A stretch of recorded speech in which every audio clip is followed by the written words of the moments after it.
La République des valeurs vous offre Prépa Bac 2021.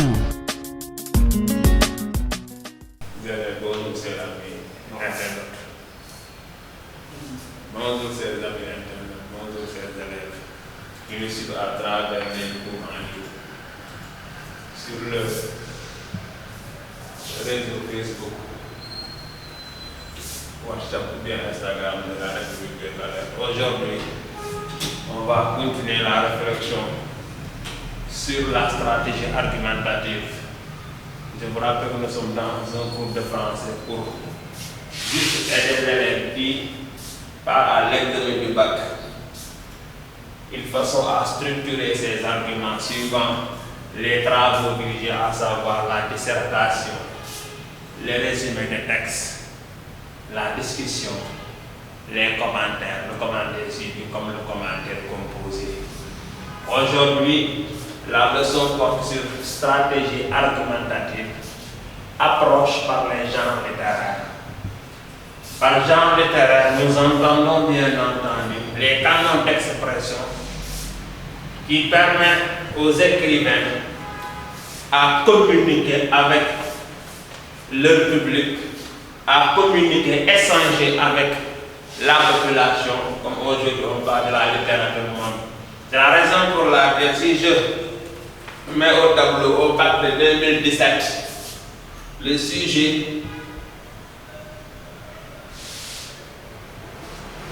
porté sur on a tendance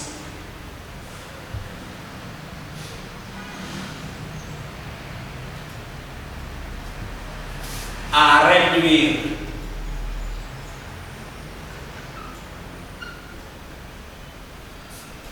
les heures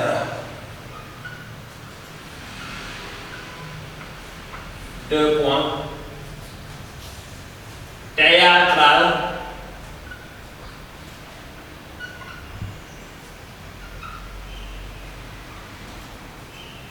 au rire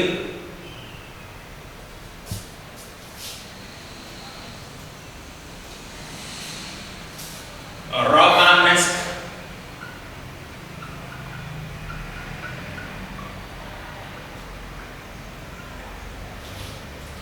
à l'évasion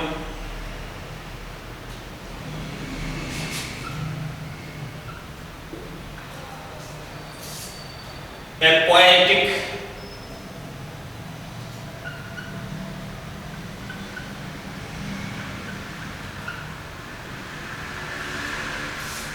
au lyrisme.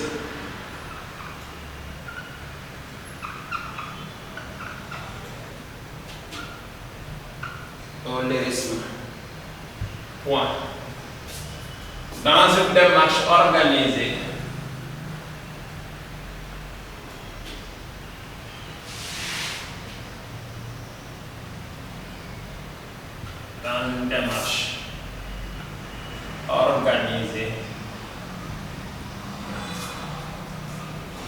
virgule, et en vous appuyant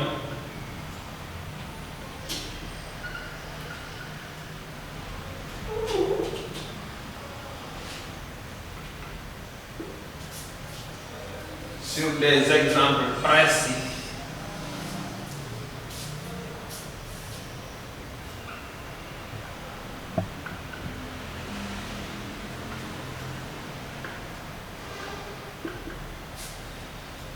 vous appuyant sur des exemples précis, vous discuterez ce point de vue.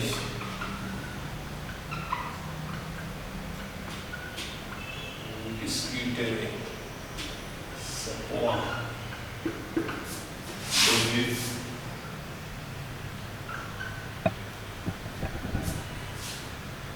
Deux points. D'abord,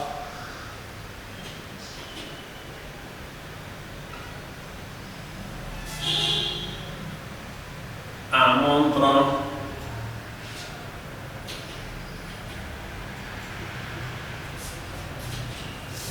ce qui justifie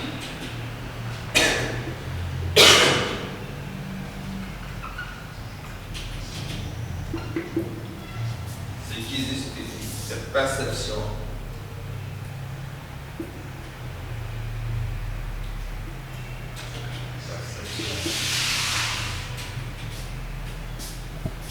De ces gens.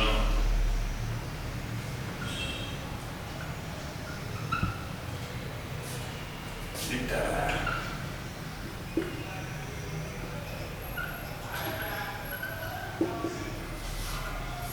Ensuite,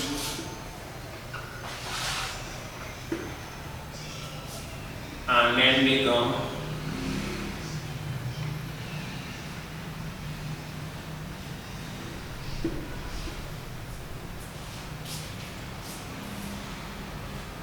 ce qu'apporte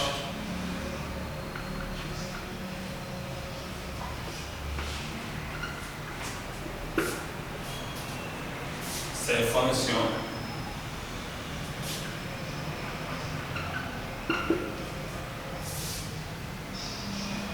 au message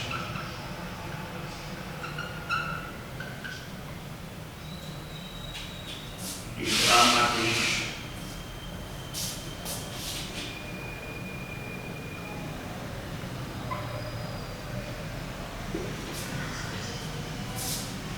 du romancier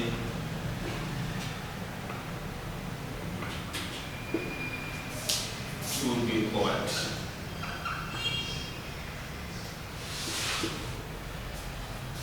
Enfin,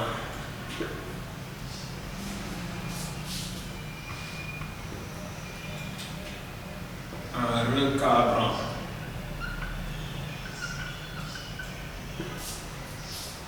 les fonctions essentielles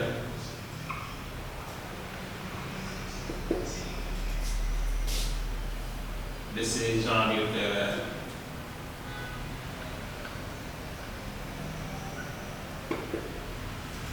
Les fonctions essentielles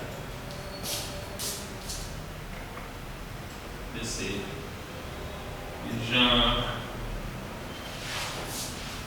littéraires.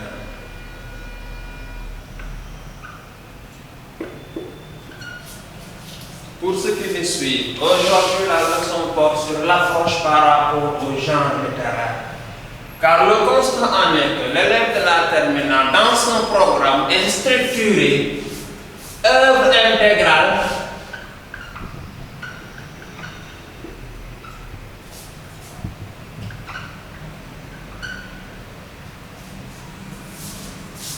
esthétique des genres,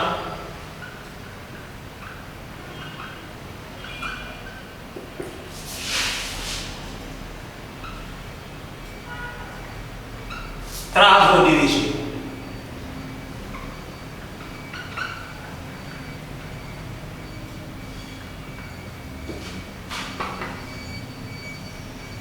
Voilà comment se présente le programme en terminale. Il y a ce que l'on appelle esthétique des gens, travaux dirigés, œuvre intégrale, avec quelques exceptions, à savoir le seul courant qui inaugure le XXe siècle, à savoir le surréalisme. Mis à côté le surréalisme, vous avez 5 œuvres intégrales, dont les contemplations,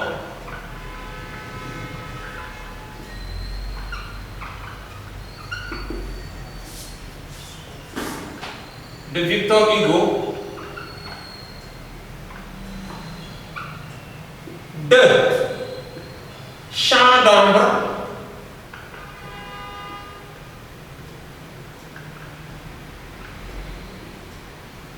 de Léopold Sédar Senghor,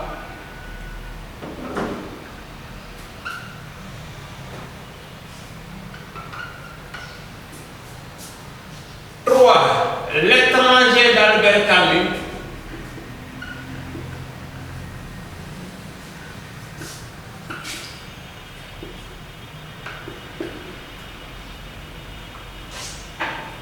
4 Les soleils des indépendants de Ahmadou Kourouma,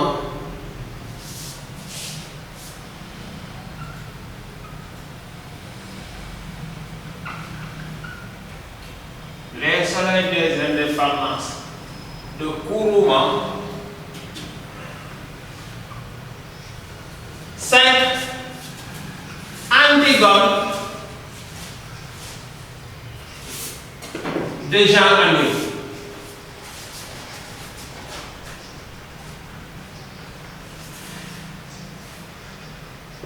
Antigone de Jean Anouilh. Concernant les œuvres, les genres littéraires, on a la poésie, on a le roman, on a le théâtre.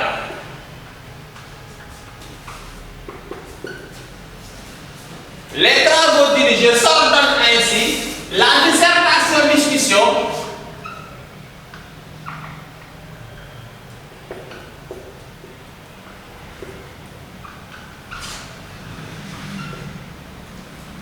le résumé,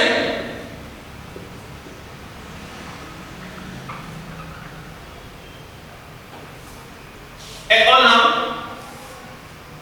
les commentaires.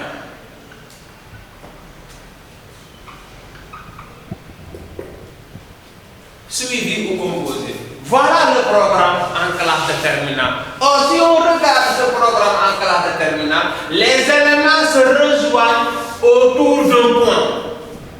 Les œuvres intégrales, les contemplations de Victor Hugo appartiennent au genre poétique.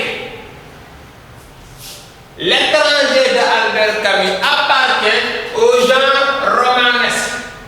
Antigone de Jean Anouilh appartient au genre théâtral. Or, si on regarde bien ce sujet, la leçon ne se porte pas sur la dissertation, c'est juste que le sujet me sert tout simplement de support, une façon à illustrer combien l'approche par le biais des genres littéraires semble intéressante. Pourquoi pas même indispensable dans un développement de dissertation qui se réclame pertinence et cohérence. C'est la raison pour laquelle, si vous regardez bien le sujet, on vous dit quoi? On a tendance à réduire les œuvres. Deux fois, on explique. Quelles sont les œuvres théâtrales? Quelles sont les œuvres romanesques? Et quelles sont les œuvres poétiques? C'est comme il y a une question sous silence qui dit que mais la personne qui compose une œuvre théâtrale, comment on l'appelle? C'est le dramaturge. La personne qui compose une œuvre poétique, comment on l'appelle? C'est le poète. Et la personne qui compose une œuvre romanesque, comment on l'appelle? C'est le romancier. L'élève arrive à éclaircir quelques équivoques, une façon à ne pas faire l'amalgame. Ou du moins, ces éléments, dramaturge, romancier, poète, se rejoignent autour d'un seul dénominateur, c'est l'écrivain.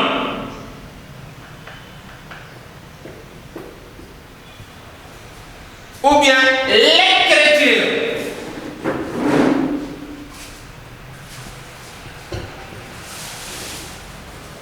Donc, l'approche par le biais des genres littéraires permet au candidat à comprendre la position de l'écrivain. Dans un sujet de dissertation, qu'est-ce qu'on me demande de faire? Est-ce que le sujet est fermé? Est-ce que le sujet il est ouvert? Le sujet il est ouvert, c'est un sujet par lequel les genres littéraires se voient de l'intérieur comme ce sujet-là. Je rappelle que ce sujet a été fuité, c'est la raison pour laquelle on a changé l'autre sujet à quoi on poète en cas de détresse. Mais ce sujet-là qui était sorti au cadre de 2000 et qui a été fuité, fondé sur les trois genres littéraires.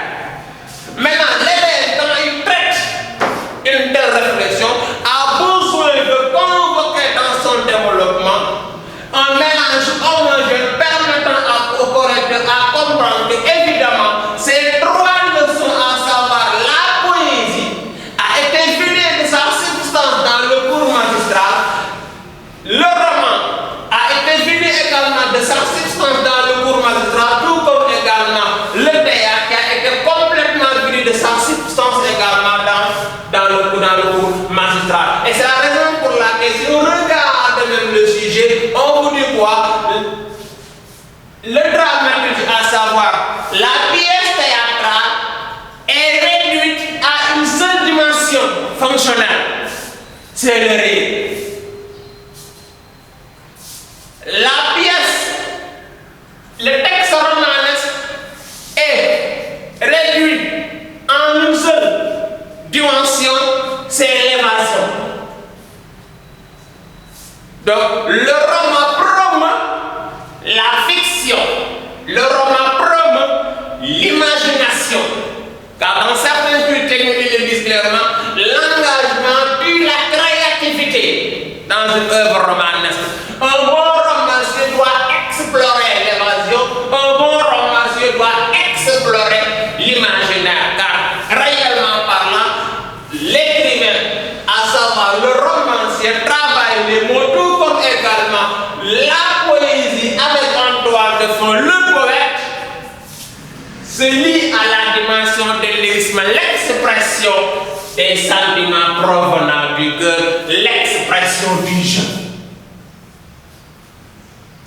Donc les genres littéraires deviennent des mécanismes, deviennent des piliers, deviennent tout simplement des éléments, des outils de langage permettant aux candidats à mieux se réapproprier pour un bon argumentaire, à mieux se réapproprier pour mieux également trouver la solution par rapport à une clarification de certains éléments qui, à bien des égards, semblent polémiques. C'est la raison pour laquelle, quand on analyse bien le sujet, il est question tout simplement à l'articuler autour d'un seul dénominateur et à le réduire maintenant au dénominateur commun. C'est la raison pour laquelle on prend romancier, poète, dramatique, on dira tout simplement c'est l'écrivain.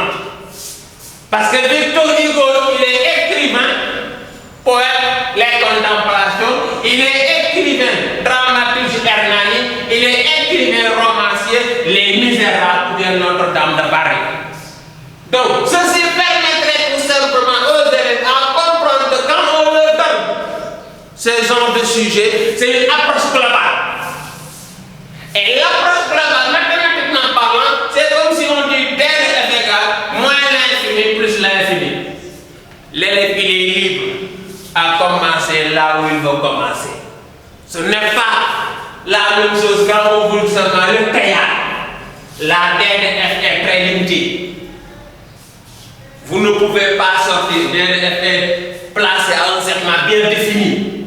Or, dans les genres littéraires, parfois à l'examen du bac, on peut donner un sujet qui est ouvert, où le dénominateur laisse appeler tous les courants littéraires, mais laisse appeler également tous les genres littéraires, même les genres mineurs, car l'esthétique, par le biais de ces genres littéraires, a réussi à faire deux dichotomies.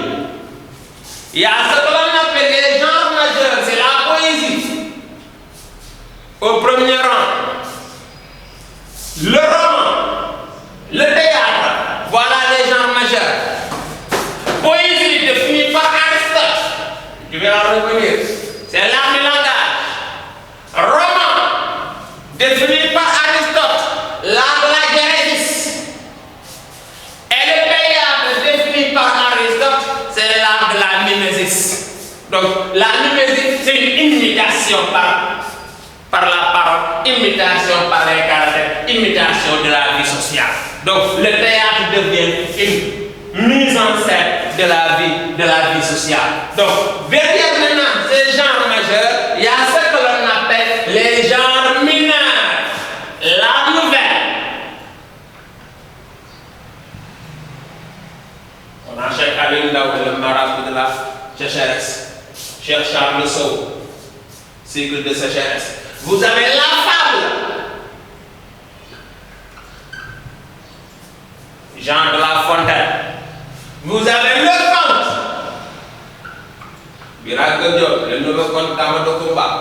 Ainsi de suite, ainsi de suite, ainsi de suite. Donc, les genres littéraires sont nombreux et que le terrain également, il est vaste. C'est la raison pour laquelle l'élève doit mieux baliser le terrain. Si, à l'examen, on lui donne par exemple un sujet qui s'inscrit de la même façon. Autrement dit, l'élève a toutes les tout simplement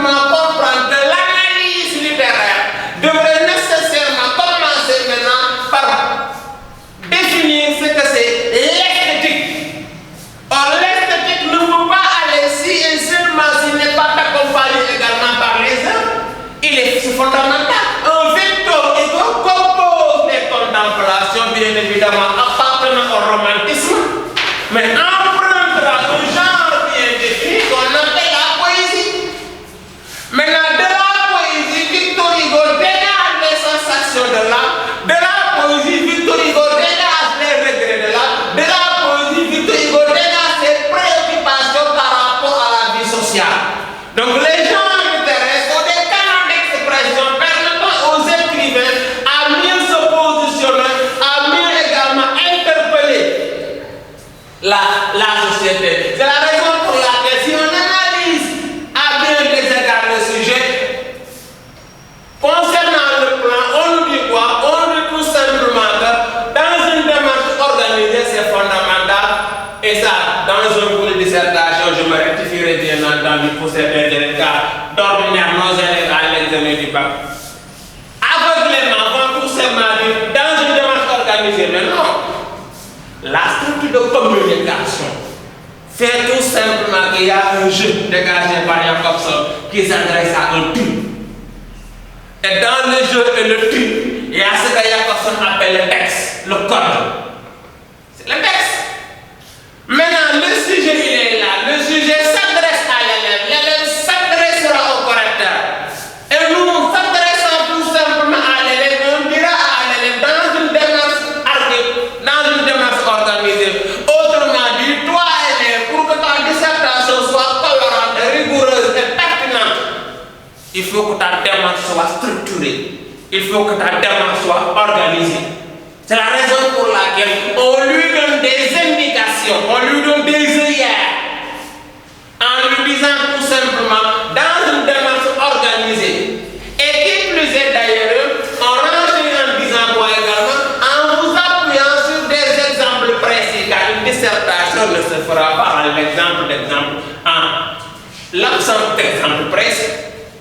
Une telle dissertation est vouée à l'échec fondamentalement parlant, quelle que soit la dissertation qui se réclame de la littérature. Nécessairement, il faut qu'il y ait des exemples, il faut qu'il y ait des illustrations et il faut qu'il y ait également des citations.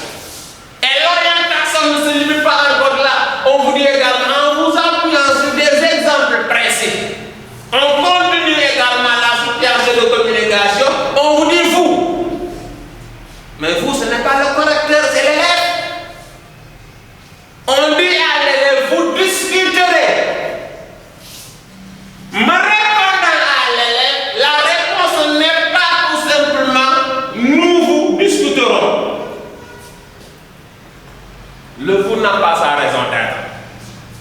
La réponse appropriée, c'est quoi? C'est tout simplement dire nous discuterons. Parce que nous est compris entre jeu et tu.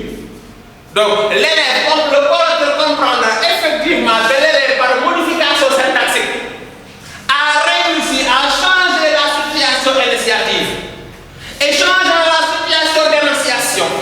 Au lieu de dire vous, il remplace tout simplement le vous par nous. De facto, la conjugaison change.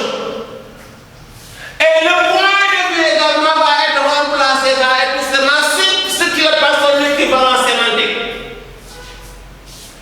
D'abord, une façon à vous dire, voilà votre premier axe de réflexion, voilà votre première analyse de réflexion. Vous montrerez quoi? D'abord, vous justifierez cette perception des genres littéraires. Donc, pourquoi le théâtre est perçu comme étant un genre qui divertit? Comme l'a si bien dit Jean Giraudoux, le théâtre n'est pas fait pour être compris. Il n'est pas un théorème. Ceux qui veulent comprendre le théâtre, ce sont ceux-là qui ne comprennent pas. Pourquoi? Parce que le vrai fruit ne comprend pas, dit Giraudoux, il ressent. Donc, l'objectif visé dans une pièce théâtrale, c'est le rire. Jean-Louis Barrault le disait très bien, le théâtre est véritablement parlant le sérum que les dramaturges ont inventé pour éradiquer la maladie de l'angoisse. Donc, l'élève justifiant un tel point de vue ne semble pas bizarre, ne semble pas également être fastidieux. Dans la mesure où le cours a été déjà passé en revue par le prof en classe. C'est la raison pour laquelle on lui dit tout simplement, dans un développement succinct, Parce que le mélange doit être homogène. De facto, je passe par le théâtre, je me rebond, je me rebond, je vais tout simplement me rebondir sur le roman et me rebondissant sur le roman, on me dit également que le roman c'est l'évasion, je vais l'expliquer, l'analyser, comment la structure romanesque émane bien entendu de l'évasion et qu'entendons-nous également par l'évasion. Pourquoi le roman n'est-il pas expression des préoccupations de la société? Donc, vouloir réduire le schéma de définition du roman par rapport à l'évasion montrerait tout simplement la première fonction accordée au roman qui vise à expliciter la fiction. Nous sommes dans un récit. Nous sommes dans une histoire bienvenue l'imagination. Donc, c'est l'imagination qui est privilégiée au détriment de la réalité. Et quand on arrive également au troisième élément, on dit tout simplement que l'autre œuvre poétique se définirait un lyrisme. La poésie est le résultat du lyrisme. Étymologiquement parlant, poésie provient du grec poien qui signifie tout simplement créer. Donc le poète c'est un créateur, le roman c'est un créateur, le dramaturge un créateur.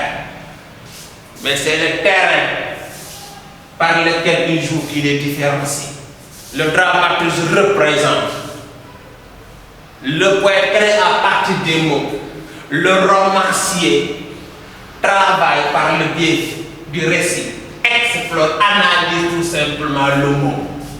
Nous sommes dans l'art de la prose, nous sommes dans l'art du langage, à savoir la versification, et nous sommes tout simplement dans le dialogue au théâtre. Donc, d'une façon ramassée, les genres littéraires sont une aubaine pour les élèves à pouvoir tout simplement mieux dégager la réflexion qui vise également à éclaircir un sujet de dissertation, tout comme également le sujet de commentaire. Car au commentaire, quel que soit le texte qui sera sorti, nécessairement appartiendrait nécessairement soit à la poésie, soit le roman, soit le théâtre. C'est clair, au bac de 2017, le commentaire portait tout simplement sur. Il portait sur Pablo Neruda, la centaine d'amour, c'est un sonnet. Donc, du coup, nous sommes dans la poésie. Neruda, c'est un poète chilien. Donc, quand nous sommes dans la poésie, nous sommes dans un genre littéraire qui a un mécanisme définitionnel, qui a des orientations et qui possède également des fonctions. Je vais en rebondir.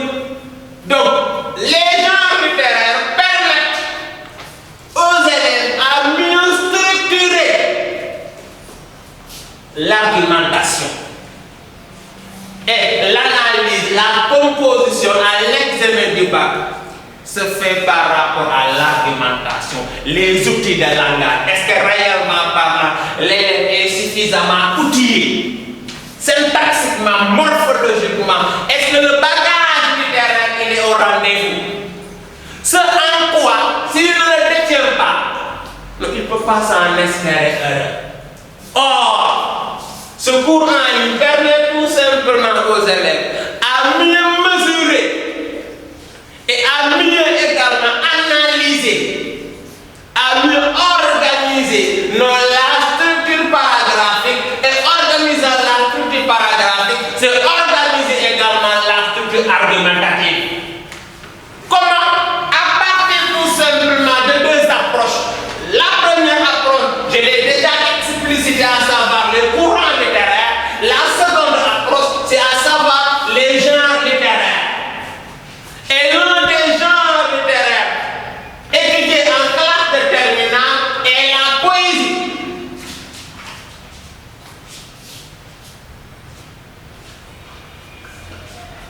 L'un des genres littéraires étudiés en classe de terminale est la poésie. Définir la poésie, art du langage. Définir la poésie, exploration du langage. Définir la poésie, musique.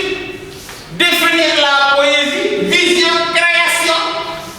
Autant d'éléments qui permettent tout simplement à comprendre tout simplement que la poésie est une tribune d'expression dans laquelle l'écrivain essaiera tout simplement à donner sa vision, à donner sa philosophie, à partager véritablement par ses émotions. Quand on arrive à la 4e partie des contemplations, intitulée Pauka Meye, le livre des douleurs, le poète Victor Hugo essaie tout simplement à faire ce que l'on appelle le partage des sentiments. De quels sentiments il s'agit? Des sentiments de tristesse, des sentiments de douleur forte. Car en réalité, 1843, Léopoldine est morte. Le poète essaie à faire une dédicace. Le poète essaie à faire tout simplement une récitation, un texte poétique essayant à exprimer ses sensations de l'âme, de m'aider à nous brancher la campagne, je partirai voir je sais que tu m'as juré par la forêt, juré par la montagne. En réalité, la poésie devient tout simplement un art du langage. La poésie devient une exploration des sensations de l'âme. Donc c'est le lyrisme personnel. Et quand on explique également l'autre élément, à savoir le genre théâtral, pour m'expliquer tout simplement, car dans la deuxième articulation, je me réserverai à expliquer en profondeur ce que c'est la poésie. Mais dans le genre théâtral également, il faut comprendre que le théâtre est une création. C'est la raison pour laquelle on vous dit le personnage. Pourquoi? Parce qu'il n'est pas réel. On vous dit les acteurs. Ils ne sont pas réels. C'est Hugo qui dit que c'est le pays du vrai, mais ce n'est pas le pays du vrai. Pourquoi? Parce que ces individus ont une durée de vie. Il y a la durée de vie sur scène qui n'est pas la durée de vie également en dehors de la scène. Et le dramatique, je travaille également cela. Maintenant, le premier cocktail que le théâtre livre à son public dans sa relation triangulaire, à savoir l'auteur et son texte. L'acteur et son jeu. Le public, pour reprendre l'élément qu'on a mis au terme, et son plaisir. Donc, le théâtre se réduit à une fonction simpliste. C'est un genre destiné à procurer du plaisir. C'est un genre destiné à procurer le rire. C'est la raison pour laquelle les sujets disent on a tendance à réduire une réduction, donc une dimension beaucoup plus simpliste. Maintenant, que me donne la réduction? L'œuvre théâtrale est vouée au divertissement. L'autre analyse de l'autre écrivain classique disait quoi? La plus grande règle de toutes les règles est de plaire. Or, le classicisme par définition est un courant qui empruntera un genre aimé et partagé par tous, c'est le théâtre. Avec un toile de fond, Molière, Racine, Corneille. Bien évidemment, il y a des romanciers, Madame de la Fayette a écrit La Princesse de Clèves. Jean de la Fontaine spécialisera dans la fable. Boileau a écrit les satires. Mais force est de constater qu'encore une fois de plus, le courant classicisme se focalisera sur le genre théâtral. C'est la raison pour laquelle leur devise c'est quoi? Instruire et plaire tout en divertissant.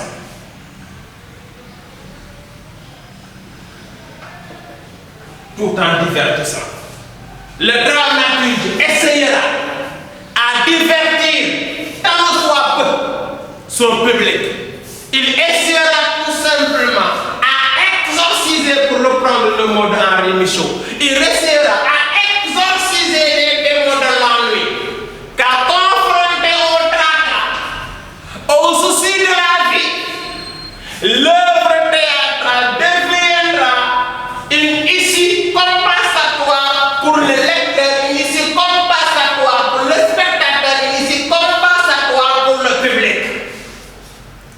Et c'est la raison pour laquelle maintenant, quand il s'agit à rebondir également sur le roman, c'est un genre littéraire qui a eu son épanouissement spectaculaire au 19e siècle. J'allais même dire qu'il y a eu un standing ovation au 19e siècle avec en toile de fond le réalisme et le naturalisme qui ont fait de ce genre littéraire un best-seller. Balzac publiera La comédie humaine, Flaubert, Maupassant, Stendhal et Zola vont faire la promotion également de ce genre littéraire. Une façon à mieux changer le paradigme d'écriture. Car jadis, c'était tout simplement la poésie qui était au devant du podium.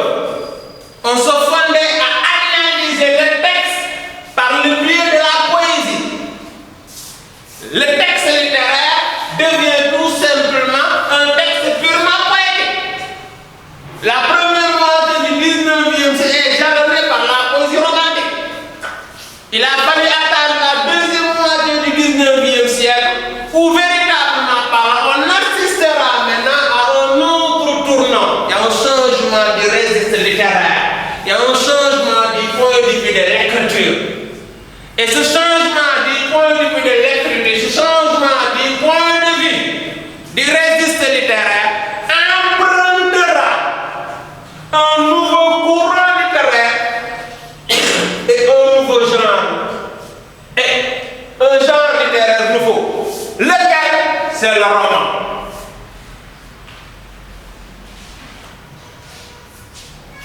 Un genre que Balzac a donné une définition, que Stendhal a donné une définition et que les autres également ont essayé à donner une définition. C'est Balzac, le roman, c'est la transposition transfigurée des faits de la société. La raison pour laquelle on le renvoie à l'évasion. Chez Stendhal, c'est un miroir que l'on promène le long d'un chemin. Mais l'idéal, c'est quoi? Les genres littéraires, comme l'a si bien dit le sujet, se réduisent à trois définitions succinctes qui visent à dire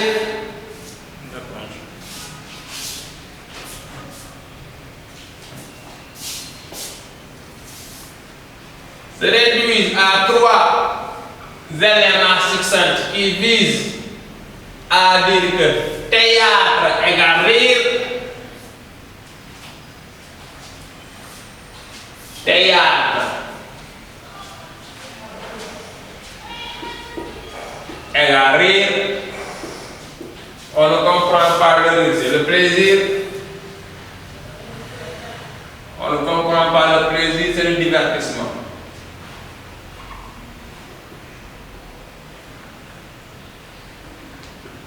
Quand je ris, je me divertis. Donc, le théâtre vise à divertir le public. L'autre analyse, c'est qu'on a tendance également à réduire le roman à comment? À l'évasion. Roman égale évasion. Évasion égale fiction. Fiction égale rêve. Le romancier donne une illusion du réel. Il plonge la société dans un monde de rêve. Il les plonge dans un monde purement surréaliste, dans un monde purement surréel. L'autre, c'est la poésie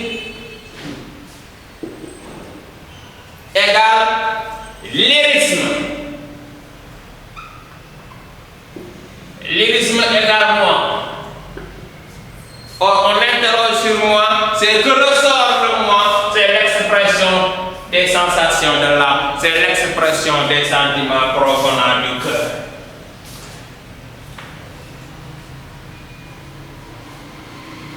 C'est la raison pour laquelle je dis souvent aux élèves, quand vous êtes dans une analyse littéraire, mathématiquement parlant, c'est comme si on vous a soumis à des équations auxquelles il fallait résoudre. Car l'équation c'est quoi? Le roman égale rire. Comment le roman se définit comme étant le rire? L'élève résout une telle équation. Autant pour moi, comment le théâtre se lit comme étant le rire et comment le roman se lit également comme étant une évasion, l'élève résout une telle équation. Et comment effectivement la poésie se définit comme étant lyrisme, l'élève également résout une telle équation. C'est la raison pour laquelle les genres littéraires deviennent tout simplement des analyses permettant aux élèves à mieux structurer, à mieux tout simplement organiser leur paragraphe, une façon tout simplement à gagner dans le développement, une façon tout simplement à mieux circonscrire la réflexion, si tant est bien entendu qu'il n'y aurait pas de digression inutile. Car à vouloir convoquer ce à quoi le sujet ne vous a pas convié semble être une digression inutile. Or, les genres littéraires et que le sujet a nommément cité les trois genres majeurs, du coup, la réflexion se dirait quoi? C'est la littérature qui est interrogée. Donc c'est le retour à la littérature. Car étymologiquement parlant, définir la littérature, c'est la résultante de deux composants. Genre littéraire, courant littéraire. On s'interroge sur la littérature, deux composantes vont s'afficher. Il y a les genres littéraires, il y a les courants littéraires, et qui composent les genres, qui composent les courants littéraires, mais c'est l'écrivain.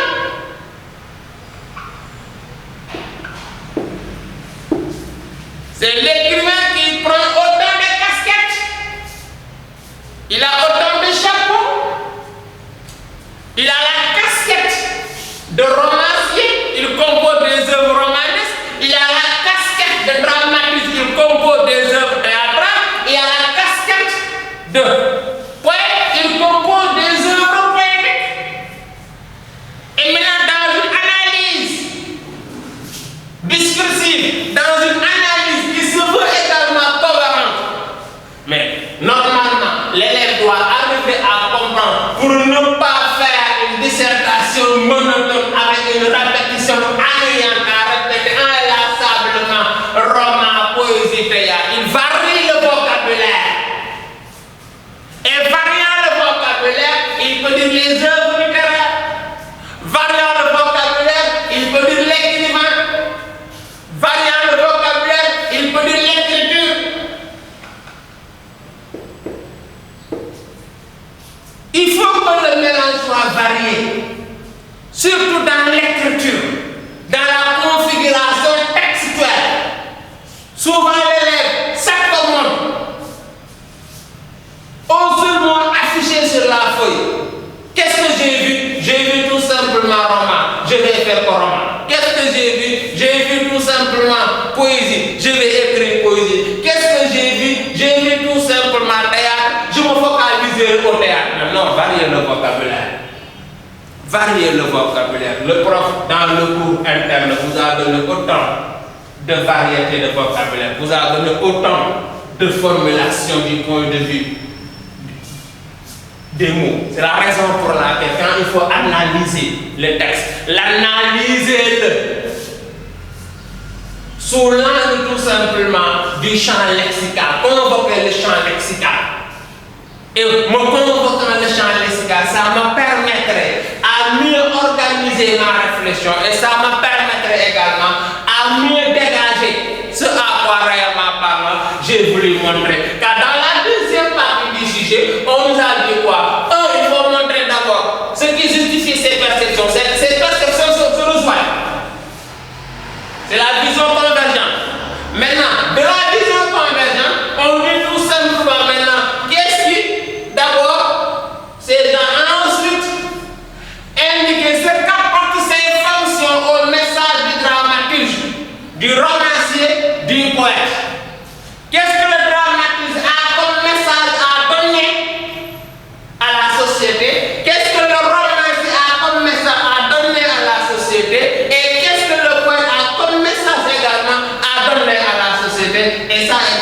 j'en reparlerai à la deuxième séquence, Inch'Allah. Voilà, donc bonjour également, chers amis qui nous suivent dans les cours en ligne sur Facebook. Je m'étais commencé à la première séquence sur la stratégie argumentative, approche par les genres littéraires, en donnant bien entendu comme support, comme corpus, le sujet du bac de 2017.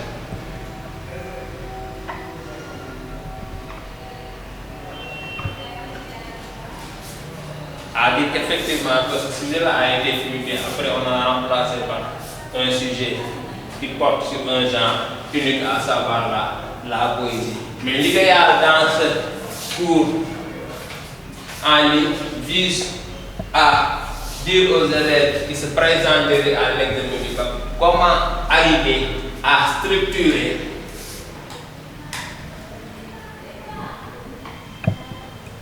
comment arriver à organiser et comment arriver à arranger et à cadrer les arguments. Car que nous sommes dans le commentaire, que nous sommes à la dissertation, que nous sommes à la discussion, que nous sommes également au résumé, il y a toujours le problème de la syntaxe. C'est comment l'élève arrive à combiner les mots en phrases. Comment il arrive à bien structurer les phrases d'une façon à telle enseigne que ces dernières en sortiraient avec une clarté sans équivoque. C'était ça l'idéal. La dissertation porte toujours sur une réflexion. Laquelle elle est soit poétique, elle est soit romanesque, elle est soit théâtrale. Donc la dissertation, si demain la dissertation se porte sur le théâtre, comme au bac de 2019, Jules Renard,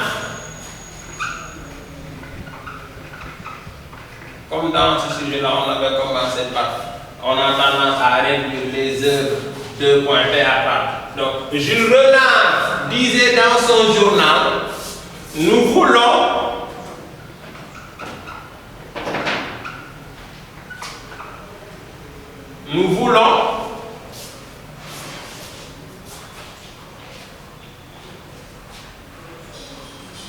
dans la vie du théâtre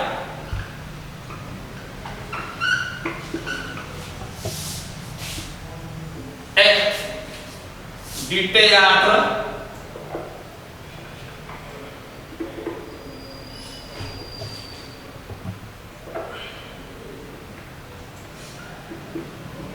dans la vie.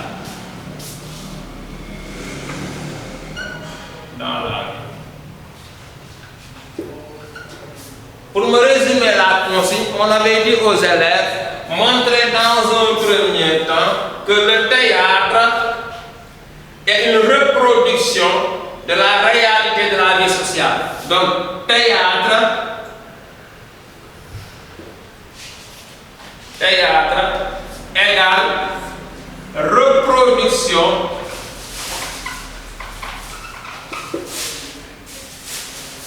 de la réalité de la vie sociale.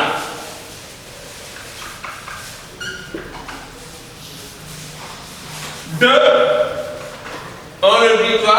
Donner l'importance du théâtre. L'importance du théâtre.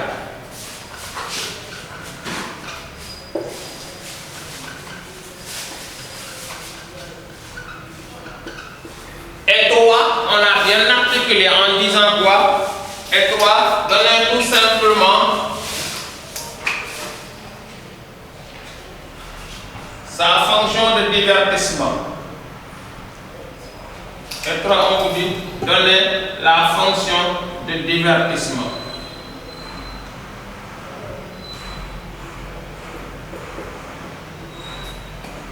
Donc, à l'examen de 2019, on mettait ça. L'élève, il choisit la dissertation. Il a une citation, il a un discours direct pour la présence des guillemets. Il s'interroge sur la relation. Il peut faire cette relation stylistique qui vise à donner que nous sommes dans un chiasme. Nous sommes dans un chiasme. C'est une affirmation chiasmatique. Maintenant, que vise l'affirmation chiasmatique? Le théâtre est d'abord un genre littéraire, défini dans la mythologie grecque par Aristote comme l'art de la mimétique, une imitation de la vie sociale. Donc le dramaturge essaiera à montrer les points recoins de la société, les points recoins également du peuple, les points recoins également de la famille. C'est la raison pour laquelle, dans la première partie, qu'est-ce qu'on demande? Montrer tout simplement que l'œuvre théâtrale doit reproduire, c'est la reproduction. La production, ce n'est pas la reproduction. Le dramaturge reproduit la réalité. Autrement dit, il s'inspire de la matière. La réalité est une matière à laquelle maintenant le dramaturge suivant un certain nombre de techniques théâtrales arrivera véritablement à mettre à nu les éléments qui sont dans la société. C'est la raison pour laquelle d'ailleurs on vous dit quoi? Montrer que l'œuvre théâtrale reproduit la vie sociale. Cheikh Ndaw dans l'exil d'Albouri. Cheikh Ndaw, je ne vais pas aller en profondeur pour ne pas perdre autant de minutes, mais Cheikh Ndaw dans l'exil d'Albouri,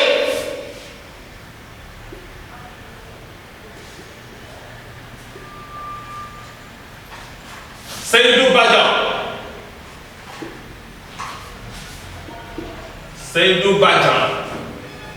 Badian, la mort de Chaka. La mort de Chaka.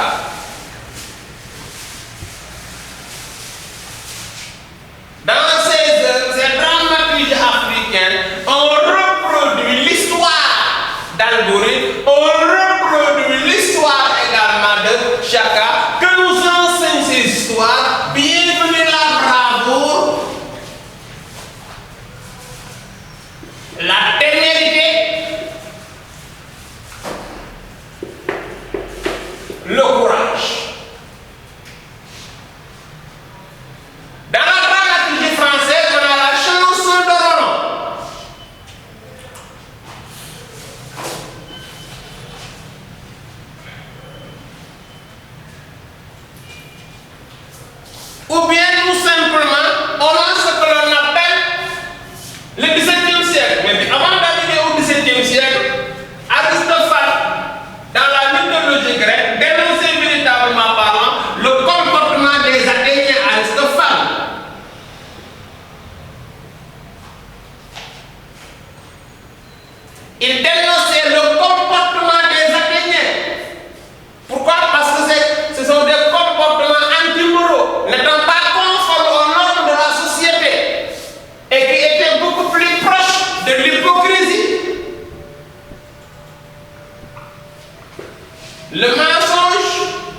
il a un œil lucide par rapport aux jeux et enjeux de la société.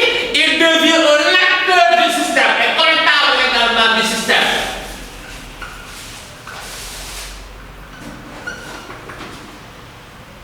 Il est acteur et comptable du système. Donc, le théâtre vise tout simplement à donner des leçons de conduite.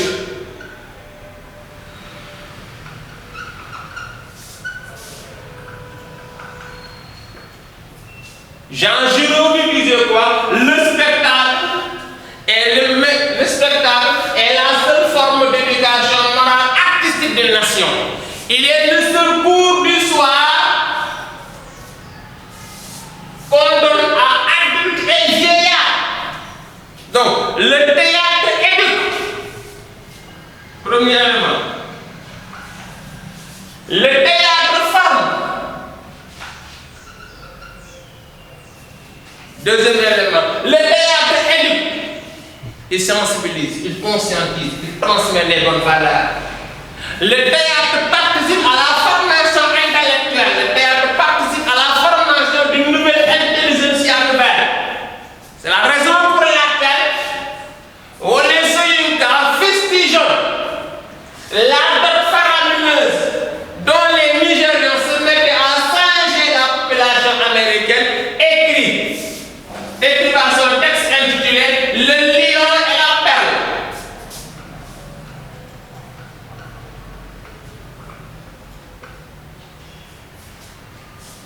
La puissance financière par rapport tout simplement à la beauté indémesurable. Donc c'est la vente aux enchères. On va au Nigeria, c'est la vente aux enchères. C'est la raison pour laquelle le théâtre permet également à dénoncer la dépravation des valeurs, la déconfiture également des mœurs. Et l'autre analyse que le sujet également se donne, c'est enfin vous donner que l'œuvre théâtrale a une seule et unique fonction, le divertissement. L'objectif de toute pièce théâtrale est de divertir, c'est le plaisir que disaient les classes. Instruire et plaire, castigare, redondement, corriger les mœurs de la société en faisant rire le public. Molière se le répéterait au XVIIe siècle, il faut corriger les mœurs. Donc l'œuvre théâtrale vise tout simplement à divertir. L'œuvre théâtrale vise également à enseigner, mais l'œuvre théâtrale sert de miroir d'une société.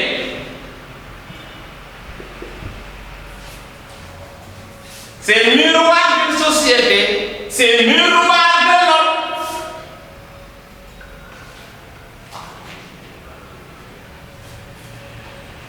Et c'est miroir également d'une société déformante. C'est la raison pour laquelle le théâtre également est un genre majeur et qui a réussi également à remplir pleinement ses fonctions à l'intérieur de la société.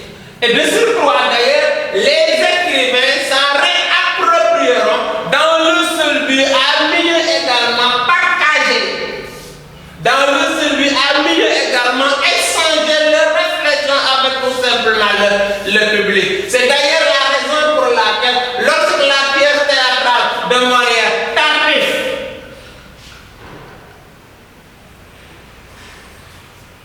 sortira au XVIIe siècle, les clergés s'est vu indignés. Pourquoi? Parce que tout simplement, Tardif s'insurgeait par rapport au comportement de ces hommes d'église. Il fustigeait les faux dévots.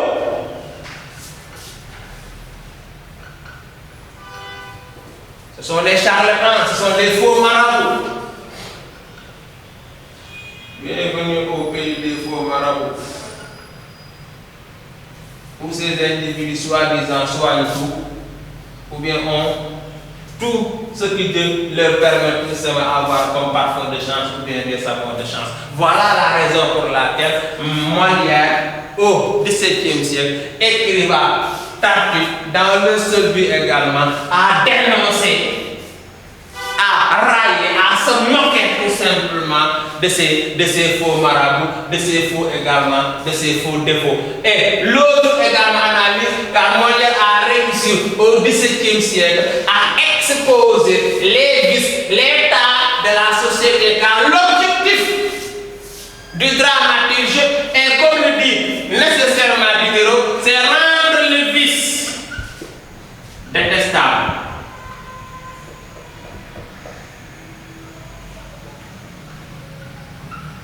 Rendre le vice détestable, rendre le ridicule haïssable et rendre la vertu aimable. Les dramaturges joueront sur ces axes. Il s'agira à montrer que le vice est toujours détestable, il n'est jamais aimé. Il s'agira à montrer que le ridicule est toujours haïssable.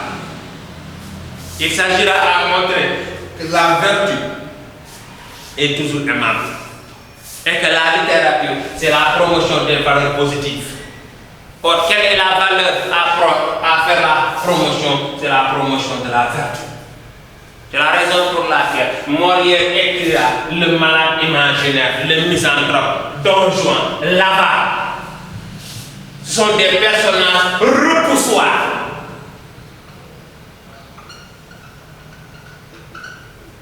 La société n'aimerait pas avoir des avares comme modèle. La société n'aimerait pas avoir des misanthropes comme modèle. La société n'aimerait pas avoir également ce que l'on appelle des malades imaginaires comme modèle. Des telles sociétés sont complètement vouées à l'échec.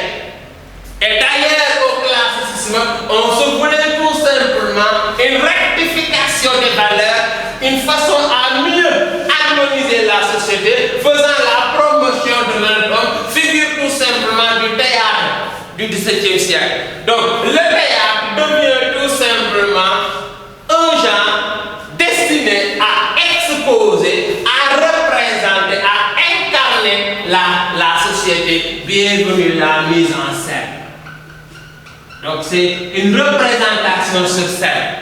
C'est la raison pour laquelle on a des lieux auxquels on représente le théâtre. Daniel Sorano, Isseignan, Doutasek, Grand Théâtre, ainsi de suite. Pourquoi? Parce que ce sont des lieux par lesquels il fallait convier le public pour leur montrer réellement par là qui sont. Louis Jouvet le disait très bien, condamné à expliquer le mystère qui plante sur les individus, les dramaturges ont inventé le théâtre. Albert Camus le dira très bien, si vous voulez vous connaître véritablement, c'est ici que vous devez venir, ici c'est où c'est aller tout simplement dans un lieu théâtral. Là vous allez vous dire que mais ce dramaturge-là, essaie tout simplement à montrer ma propre image. Or non, l'objectif théâtral, c'est viser tout simplement à attirer l'attention par rapport à un certain nombre de fléaux par lesquels la société ne devrait pas les cautionner, la société ne devrait pas également les garantir. C'est la raison pour laquelle quand vous entrez dans l'œuvre théâtrale, il y a trois éléments qui sont fondamentaux. L'œuvre théâtrale est faite dans le seul but à divertir, c'est la première fonction. Mais l'œuvre théâtrale est faite dans le seul but également à conscientiser, c'est la deuxième fonction.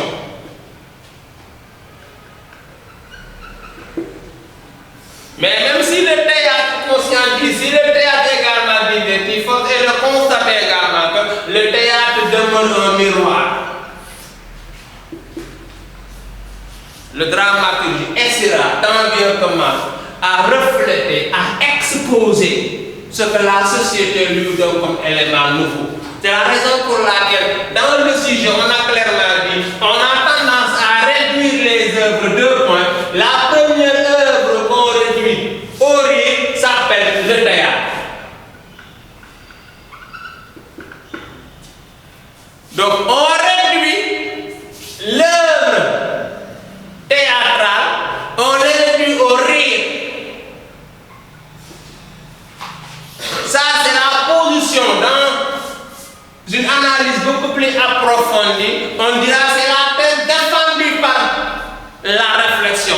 L'entité l'engagement, la dénonciation. Les fonctions de la littérature portant sur les genres littéraires sont transversales. Le dramaturge s'engage, le poète s'engage, le romancier également s'engage. Donc les fonctions sont transversales. C'est la raison pour laquelle en état de la thèse, il vise à appuyer la pensée de la réflexion. Et que dit la pensée? L'œuvre théâtrale est tout simplement le reflet du rire. Mais dans une analyse beaucoup plus critique, l'œuvre théâtrale saute dans le rire pour entrer tout simplement dans la dénonciation-protestation. C'est la raison pour laquelle Aimé Césaire se disait tout simplement: je veux un théâtre actuel, en réalité avec les enjeux du moment. Pourquoi? Parce que les problèmes de l'Afrique, dit Aimé Césaire, ce sont des problèmes structurels, ce sont des problèmes politiques, ce sont des problèmes économiques. Donc le théâtre africain doit tout simplement se mettre au diapason de la thématique majeure. Et la thématique majeure, c'est quoi? C'est tout simplement la dictature, les tripatouillages institutionnels, le système colonial, le néocolonialisme, autant de fléaux auxquels les dramaturges également vont essayer à fustiger. Concernant le système colonial, Bernard Dadier écrira Béatrice au Congo. Bernard Dadier écrira Béatrice au Congo.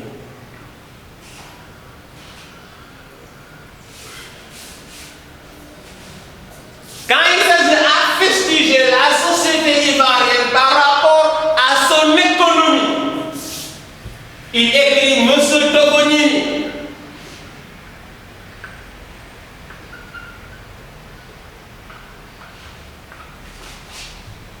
Bernard Dadier écrira Monsieur Togonini. Ce sont les Ivoiriens qui disent tout simplement dans leur expression propre en eux, et il y a les hommes d'en haut, qui signifient les individus qui sont très riches, et les hommes qui sont d'en bas, qui signifient les individus également qui sont au seuil de la pauvreté. Et que dans la configuration de l'ascension sociale de la société ivoirienne, vous avez également ce mélange purement hétérogène que Bernard Dadier dans Monsieur Togonini essaiera également à donner une peinture beaucoup plus objective de la société ivoirienne. Et quand on entre également dans notre cher pays, il y a également autant de dramaturges qui ont essayé à montrer effectivement que ça ne va pas et à montrer effectivement que l'œuvre théâtrale, derrière la passion divertissante, se veut tout simplement dénonciatrice et se veut tout simplement protestataire. C'est la raison pour laquelle on réduit du point de vue de la thèse le théâtre comme étant l'outil de l'agrément.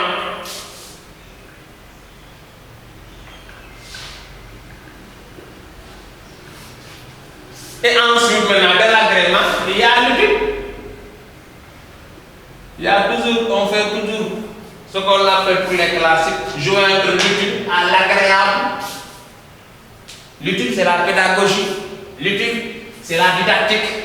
Le théâtre est didactique, le théâtre est pédagogique. L'œuvre théâtrale vise tout simplement à enseigner. L'œuvre théâtrale vise tout simplement à apporter des changements par rapport à la société. Mais l'œuvre théâtrale vise également à changer les règles. C'est une rectification au sens performatif également du terme que le dramaturge se veut. L'autre analyse également, c'est quand on dit qu'on réduirait les œuvres théâtrales, le roman, on le réduit à l'évasion. Le roman, on dit le roman c'est l'évasion.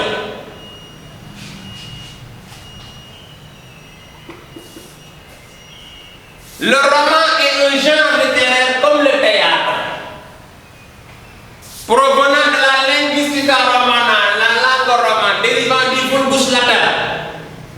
Arrivé au XVIIe siècle, rares sont les écrivains qui composent les œuvres romanesques. Il a fallu attendre le XVIIIe siècle pour que le roman devienne un véritable best-seller avec les réalistes et les naturalistes.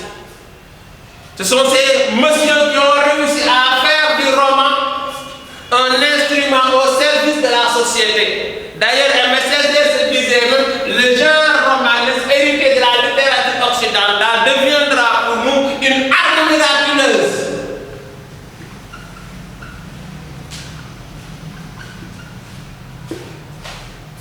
Devient une arme miraculeuse. Pourquoi arme miraculeuse? Parce que tout simplement, ça a permis aux écrivains de la deuxième génération à s'insurger contre le colonialisme. Vous posez ça aux élèves, ils vont répondre nécessairement à une telle question. C'est fondamental. Pourquoi le roman? Parce qu'on a vu dans la littérature africaine succédera à la négritude ce qu'on appelle le roman africain. Je vais en venir. Le roman africain. Le roman africain où on a trois périodes. Le consentement, le procès du colonialisme, la dénonciation et ce qu'on appelle le désenchantement. Donc, ces écrivains en amont, tout comme en aval, ont réussi à s'insurger farouchement au système colonial, premièrement, et à se fonder à un diagnostic introspectif par rapport aux dirigeants actuels. Aujourd'hui, avec Jacques Chevrier, on parle même du roman de la négritude. Donc, c'est la raison pour laquelle le roman devient véritablement, parlant avec Aimé Césaire, une arme miraculeuse. Donc, voilà ce qui permet tout simplement de mieux structurer également l'analyse. Inch'Allah, dans les cours qui vont venir, je vais essayer à me résumer d'une façon beaucoup plus ramassée. Qu'est-ce qu'on attend de la poésie, du roman et du théâtre par rapport à ses visées, à savoir la visée engagement.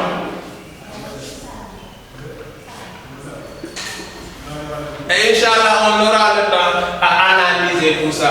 Voilà ce qu'il fallait montrer. Et je remercie au passage encore une fois de plus la République des valeurs de pouvoir donner la chance et l'opportunité aux élèves à mieux structurer leurs idées, à mieux agencer les arguments. Et voilà ce à quoi véritablement parlant, je terminerai par là. Et je vous remercie.